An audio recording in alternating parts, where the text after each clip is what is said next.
So we return to Porphyria's Lover by Robert Browning, and now we go a little deeper into how the text sort of frames our dramatic narrative. Now, we've spoken about how he comes across as a really insecure figure, right? Because he has no control over Porphyria and he's a passive figure in comparison to her.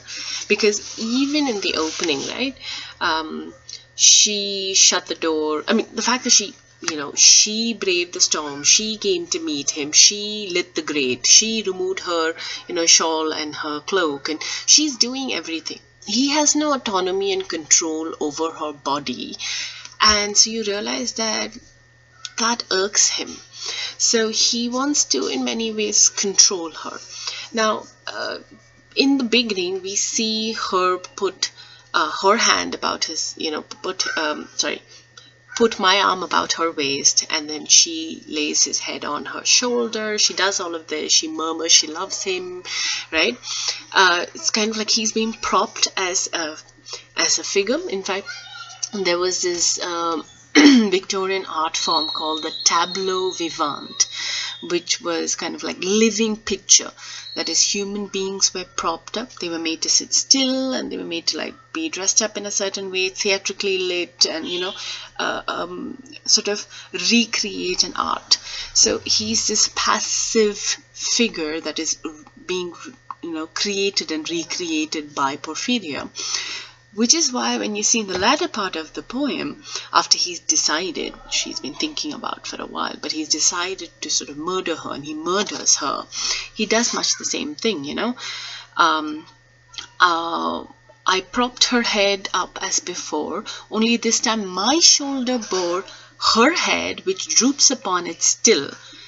So you see that there is a switching in that sense, because one, now he's in control in the situation, but now he's propping her up in a similar kind of living picture, though that's the underlying irony, because there's nothing living about Porphyria anymore.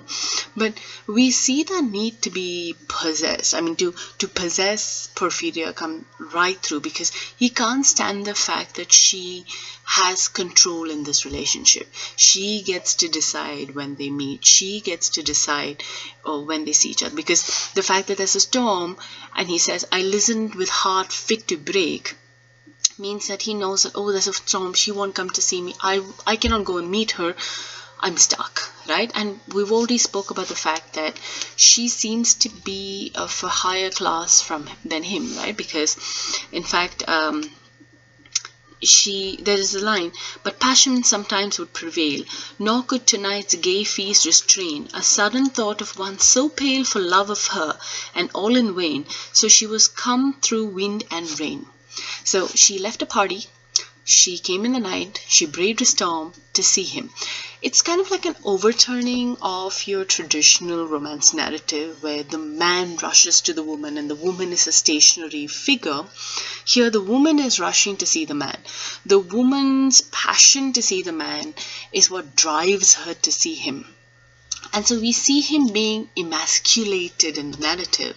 And so finally, when he kills her, he has regained control in this scenario. He has regained control over her, right? And we also get a lot of other indications. Like the possession is one thing. We also realize he's quite a fetishist, because he constantly references her hair right from the beginning, her yellow hair displays, spread over all her yellow hair. Then in one long yellow string, I wound 3 times her little throat round. So he's constantly talking about her throat, her shoulder, her hair. He's quite a fetishist because he is constantly reducing her to these objects. So there is a certain kind of visual dismemberment that you see over here. Sort of like what you see in the opening shots of Lolita, Kubrick's Lolita, where we just get a shot of who we assume is Humbert painting Lolita's toenails, and that's it. We just get that. So there is a certain kind of obsessive involvement out there, which sort of shows how he's fetishized Lolita, and also a dismembering, because we never see Lolita. We just see the feet, and we see his fascination with her feet, his fascination to possess her. That's it. We never see Lolita, right? And that in many ways underscores that particular story. So here as well, we see how she's reduced to different aspects of her body, right? She is not a person, she's just a sum total of all these parts. And we see that kind of reductive description of the female figure as a kind of occurring idea in a lot of literature. So there is that kind of there's a certain kind of problematic aspect to how she's just very reduced, even though she comes as in a position of power for us. The fact is, the whole story is being told to us by the dramatic narrator, and he's narrating it for us after the event. So what we see is him telling, this is how it happened, and now we're still sitting here, because her head, which droops upon it, it's still happening. They're still sitting like that for God knows how long, right? And thus we sit together now, and all night long we have not stirred, and yet God has not said a word. So it's like he wonders, if what I did is a bad thing, then God should punish me. But God comes across as this male-dominated figure, or this masculine figure in a male-dominated world, who's possibly not going to question a man like him, because jealousy is a normal emotion for men, and so men wanting to possess their women, it's understandable, right? No one's going to question him, and they're probably just going to be like, oh, he's mentally unstable, and that's that. But the fact is, it is far too common, that kind of physical abuse at the hand of an abusive lover. Something that, even for that matter, if you look back to the excerpt on sexuality from Kakkar, there is much talk about how sexual jealousy leads to a certain kind of paranoia that in many ways ruins a lot of marriages, right? So you see something like that pan out over here as well, right? And the justification for it, right? Because she couldn't resist to be with him, and he the lines, be sure I looked up at her eyes, happy and proud. At last I knew Porphyria worshipped me. Did she? We already said he's an unreliable narrator. Can we trust his words? We don't know. Surprise made my heart swell, and still it grew while I debated what to do. He has been thinking about it, and so now it's a final thought, like, okay, I have to possess her right at this moment where I know she wants me, and how do I keep her? That moment she was mine, fair, perfectly pure and good. I found a thing to do, and all her hair in one long yellow string I wound 3 times her little throat round and strangled her. So, and the justification. There are 2 weird justifications he makes. Okay, 1, no pain felt she. I'm quite sure she felt no pain. So, 1, he's saying he's certain she felt no pain, and then he's like, yeah, I'm certain she felt no pain. It's such a weak claim. What do you mean she didn't feel pain because she was strangled? The shock of it may have kept her silent. The suddenness of it may be the reason why she didn't cry out. But there's no way she didn't feel pain. And that all she's scorned at once is fled, and I, its love, am gained instead. Porphyria's love. She guessed not how her darling one wish would be heard. Me, she wanted it. She asked for it. She wanted to be murdered because that was the only way she could have ever been with me.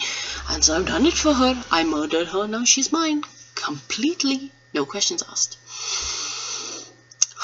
The justifications. It's really disturbing. And there are other, very disturbing things that we find over here. Like, for instance, I warily oped her eyes. It's kind of like he's checking. Is she alive? She's dead. Oh, she's alive. Great. And was it bad? Oh, again, laughed the blue eyes without a stain. There's nothing. Oh, it's perfect. She didn't mind it. It was perfectly okay. She's happy with this. This was the best decision I could have made. And I untightened next the tress about her neck. her cheek once more blushed bright beneath my burning kiss. She didn't blush, but that could have been in many ways the blood rush from being strangled. So that is probably what happened, but he is justifying it. So the very fact that he's reading these small things in the light of which he wants to read it tells us we cannot trust this man at any point. That at every point he is entirely a disturbing figure, right? And that is what makes the whole thing so much more darker.